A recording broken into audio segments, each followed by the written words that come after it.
Barbara ओकली school time से ही maths और science से इतना डरती थी कि मैथ्स और साइंस का नाम सुनते ही उसे बुखार आ जाता था।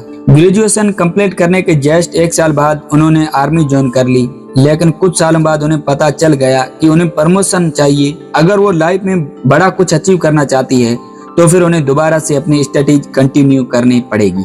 और फाइनली सिस्टम्स इंजीनियरिंग में अपनी पीएचडी कंप्लीट करने के बाद बारबरा ओकली प्रोफेसर ऑफ इंजीनियरिंग बनी ओकलैंड यूनिवर्सिटी में। वो खुद हैरान थी कि एक ऐसी लड़की जो बचपन से डिफिकल्ट सब्जेक्ट से डरती थी, वो प्रोफेसर ऑफ इंजीनियरिंग कैसे बन सकती है, और वो भी इतनी बड़ी और फेमस यूनिवर्सिटी में।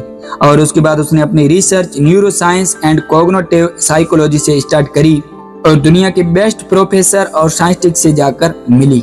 और उसे पता चला कि पढ़ाई करने का जो मेथड्स वो यूज करती थी, एग्जैक्टली वही मेथड दुनिया की बहुत फेमस पर्सनालिटीज भी करती थी। और उसके बाद उन्होंने एक बहुत ही फेमस बुक लिखी जिसका नाम था माइंड फॉर नंबर्स। वैसे ये पूरी बुक आवर ऑफ लर्निंग पे है कि हमें किस तरीके से कोई भी सब्जेक्ट को पढ़ना चाहिए, चाहे वो मैथ्स हो या साइंस। इस वीडियो में हम देखेंगे कि बारबरा ओकली ने किन किन मेथड्स के बारे में बात की है, प्लस इस वीडियो में मैं भी अपना लर्निंग एल्गोरिथम आपके साथ शेयर करूंगा, जिसकी वजह से मैं +2 में 50% से 99.50% अचीव कर पाया। चलिए वीडियो स्टार्ट करते हैं। दोस्तों, इस बुक में जो सबसे इम्पोर्टेंट आइडिया है वो ये है कि हमें अपने माइंड को फोकस्ड और डिफ्यूज मोड में बार बार शिफ्ट करना चाहिए। अब क्वेश्चन ये है कि ये फोकस्ड और डिफ्यूज है क्या। फोकस्ड मोड एक लेजर लाइट की तरह है जब आप एक पर्टिकुलर चीज के बारे में सोच रहे होते हैं, जबकि डिफ्यूज मोड एक रेस्ट की तरह है जब आप एक आइडिया से दूसरे आइडिया में स्विच कर रहे होते हैं।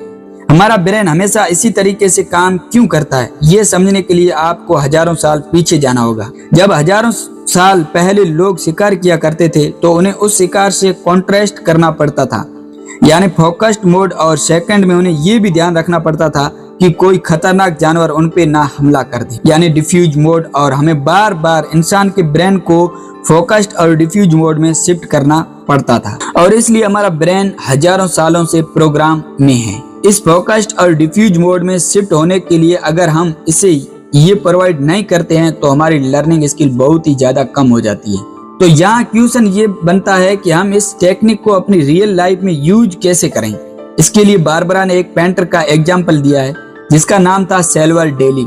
जब भी उन्हें पेंटिंग करने के लिए कोई नया आइडिया नहीं आता था तो वो एक चेयर पे हाथों में चाबियां लेकर रिलैक्स मोड में बैठ जाते थे। जब रिलैक्स करते करते उनको नींद आने लगती तब वो चाबियां नीचे गिरने लगती और उसकी आवाज से उठ जाते थे और दोबारा से अपने काम पे लग जाते, और उसके बाद वो बहुत ही ज्यादा सुंदर पेंटिंग बनाते थे। और हम में से बहुत सारे ये पूछेंगे कि सर ये तो पेंटर थे, कोई और अच्छा एग्जाम्पल दो। बारबरा बताती है कि थॉमस एडिसन भी ऑलवेज सेम टेक्निक यूज किया करते थे। हाथों में 2 लोहे की बॉल लेकर के बैठ जाते थे और जब उन्हें नींद आने लगती तो वो बॉल उनके हाथों से गिर जाती, और जैसे ही वो जागते दोबारा से अपने काम में लग जाते और ब्रेन को डिफ्यूज मोड से फोकस मोड में ले आते, और उसके बाद उनके ब्रेन में जो भी आइडियाज आते वो बहुत ही ज्यादा तगड़े और न्यू होते। तो दोस्तों याद रखिए, आप जब भी कोई नई चीज सीख रहे हो, चाहे उस चीज को आपसे पहले लाखों लोग कर चुके हो, लेकिन फर्स्ट टाइम आपको उतनी ही क्रिएटिविटी दिखानी है जितनी कि उस टॉपिक की इन्वेंटर ने दिखाई। इसके लिए आप जब भी नया टॉपिक पढ़ते हैं उसके लिए आपका ब्रेन फोकस्ड मोड में होता है। उस टाइम आपको उसे डिफ्यूज मोड में लाने के लिए सबसे अच्छा मेथड है या तो आप किसी और इंटरेस्टिंग टॉपिक पे स्विच हो जाएं या फिर एक छोटा सा रेस्ट ले लें और थोड़े टाइम के बाद या 1-2 दिन बाद उस टॉपिक को पढ़ें, यानी फोकस्ड मोड में आएं।